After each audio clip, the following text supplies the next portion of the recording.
সিনেমার জগৎটা মানে সত্যিই খুব আকর্ষণীয়। আজ আমরা এর ইতিহাসটা একটু অন্যভাবে দেখব। কিভাবে সময়ের সাথে সাথে এটা বদলেছে, আর বিশেষ করে আমরা যারা দর্শক, আমাদের ভূমিকাটা কিভাবে পাল্টে গেছে। ঠিক। আমরা তো বেশ কিছু গবেষণা, কিছু লেখালেখি ঘেটেছি এ নিয়ে। হ্যাঁ, আমাদের লক্ষ্য এটাই বোঝা যে একেবারে শুরুর নির্বাক ছবি থেকে আজকের এই ডিজিটাল যুগে সিনেমা কিভাবে পাল্টালো, আর আমরা মানে দর্শকরা কিভাবে সিনেমার বার্তা গ্রহণ করি, তার মানে তৈরি করি। একদম।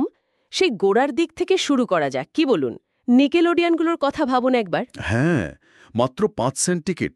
দারুণ জনপ্রিয় হয়েছিল, বিশেষ করে যারা কারখানায় বা সাধারণ কাজ করতেন তাদের মধ্যে। ঠিক। ১৯০৪ থেকে ১৯০৮ এই সময়টার মধ্যেই নাকি প্রায় ৯,০০০, মানে সংখ্যাতে বিশাল, সিনেমাকে সাধারণ মানুষের কাছে পৌঁছে দেওয়ার শুরু ওখানে। গণবিনোদন যাকে বলে। তারপর তো প্রযুক্তি বদলাতে শুরু করলো, শব্দ এলো। হ্যাঁ, ১৯২৭-এ দ্য জ্যাজ সিঙ্গার। ওটা শুধু প্রথম সবাক ছবি ছিল না, আসলে ওটাই নির্বাক যুগের শেষের শুরু। মানে কয়েক বছরের মধ্যেই তো সবাক ছবি নিয়ম হয়ে গেল। আর রং, টেকনিক্যালের। ওফ, টেকনিকালার তো একটা বিপ্লব।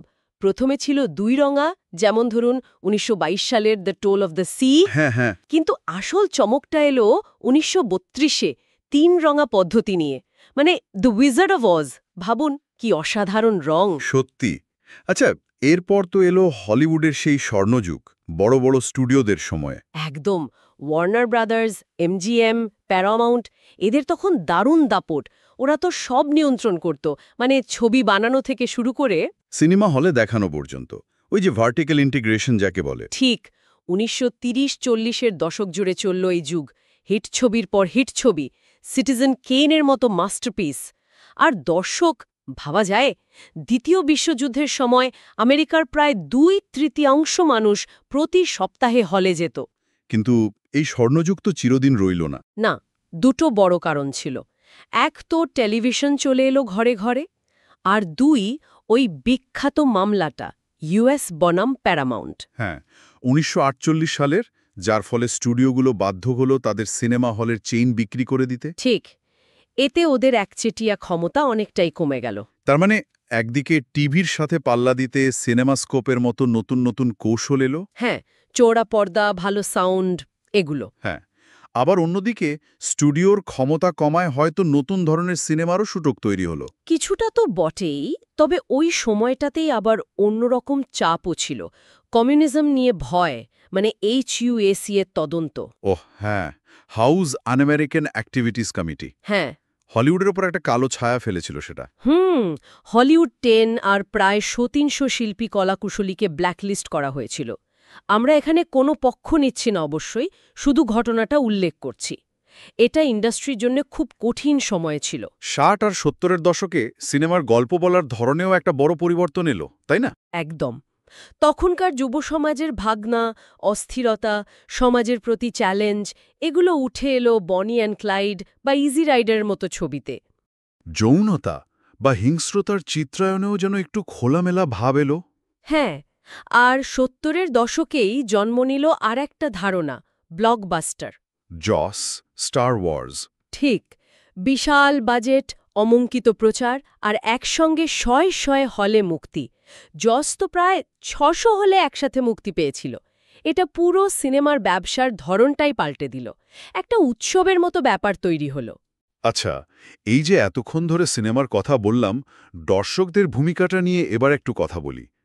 একটা সময় তো ভাবা হতো দর্শকরা শুধু নিষ্ক্রিয়ভাবে পর্দায় যা দেখানো হয় সেটাই গ্রহণ করে, ওই বুলেট থিওরির মতো।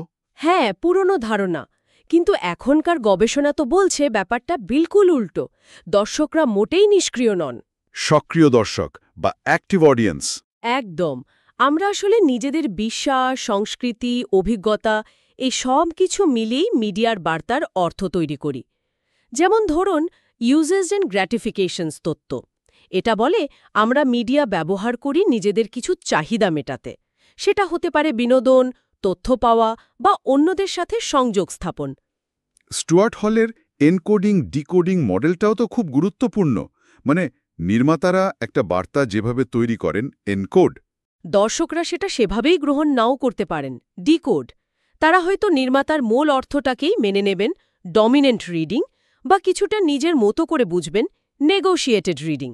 অথবা পুরোপুরি উল্টো মানেও বের করতে পারেন, অপোজিশনাল রিডিং। একই ছবি দেখে দুজনের প্রতিক্রিয়া সম্পূর্ণ আলাদা হতেই পারে। ঠিক তাই। আর এখনকার ডিজিটাল যুগে তো হেনরি জেনকিন্সের পার্টিসিপেটরি কালচারের ধারণাটা আরও প্রাসঙ্গিক। মানে দর্শকরা এখন শুধু কনজিউমার নন, তারা প্রোজিউমার। প্রডিউসার আর কনজিউমার দুটোই। হ্যাঁ, ফ্যান কমিউনিটিগুলো দেখুন, ইউটিউবের কমেন্ট সেকশন, বিভিন্ন ফোরাম। দর্শকরা শুধু দেখছেন না, তারা আলোচনা করছেন, তর্ক করছেন, মিম বানাচ্ছেন, ফ্যানফিকশন লিখছেন। মানে তারা সক্রিয়ভাবে অংশ নিচ্ছেন, কন্টেন্ট তৈরিতেও ভূমিকা রাখছেন। 90-এর দশকে তো সিজিআই এর যুগ শুরু হলো। জুরাসিক পার্ক, টয় স্টোরি, বিশাল ব্যাপার। হ্যাঁ, একদিকে এই বিশাল বাজেটের ছবি, আবার অন্যদিকে কিন্তু ইন্ডিপেন্ডেন্ট সিনেমারও একটা জোয়ার ছিল। কিন্তু এর পাশাপাশি মিডিয়া মালিকানার কেন্দ্রীয় ভবনও তো বাড়ল, তাই না? শুনেছিলাম 2019 সাল নাগাদ মাত্র 4টে কোম্পানি আমেরিকার প্রায় 90% মিডিয়া কন্ট্রোল করত। হ্যাঁ, এই কেন্দ্রীভবন একটা বড় ইস্যু। আর বিশ্বায়ন তো আছেই। 2013 সালেই হলিউডের মোট আয়ের 70%-এর বেশি আসছিল আমেরিকার বাইরের বাজার থেকে। আন্তর্জাতিক দর্শকের গুরুত্ব অনেক বেড়েছে। আর এখন streaming platform, user generated content, algorithm দিয়ে আমাদের পছন্দের জিনিসগুলোই দেখানো। দর্শকদের অভিজ্ঞতা তো প্রতিনিয়ত বদলাচ্ছে। একদম। তাহলে যদি পুরো আলোচনাটা সংক্ষেপে বেঁধি, সিনেমার প্রযুক্তি, গল্প বলার ধরন, ব্যবসার মডেল সবই বদলেছে। স্টুডিও সিস্টেমের উত্থান পতন হয়েছে। আর সবচেয়ে গুরুত্বপূর্ণ বদলটা সম্ভবত দর্শকদের ভূমিকায়। তারা আর শুধু নিষ্ক্রিয় প্রাপক নন, তারা এখন অনেক বেশি সক্রিয়, অংশগ্রহণকারী, এমনকি সহ-নির্মাতাও বটে। এই দর্শক তত্ত্বগুলো আমাদের বুঝতে সাহায্য করে যে আমরা মিডিয়ার সাথে কিভাবে ইন্টারঅ্যাক্ট করি, কিভাবে অর্থ তৈরি করি। ঠিক। শেষ করার আগে একটা প্রশ্ন মনে আসছে। এই যে ডিজিটাল যুগ, যেখানে কন্টেন্ট তৈরি আর শেয়ার করায় দর্শকদের অংশগ্রহণ বেড়েই চলেছে, সিনেমার ভবিষ্যৎ আর এই দর্শক মিডিয়ার সম্পর্ক, এটা আগামীতে কোথায় গিয়ে দাঁড়াবে বলে মনে হয়? এটা নিয়ে ভাবা যেতে পারে। অবশ্যই। আজকের এই আলোচনায় সাথে থাকার জন্য ধন্যবাদ।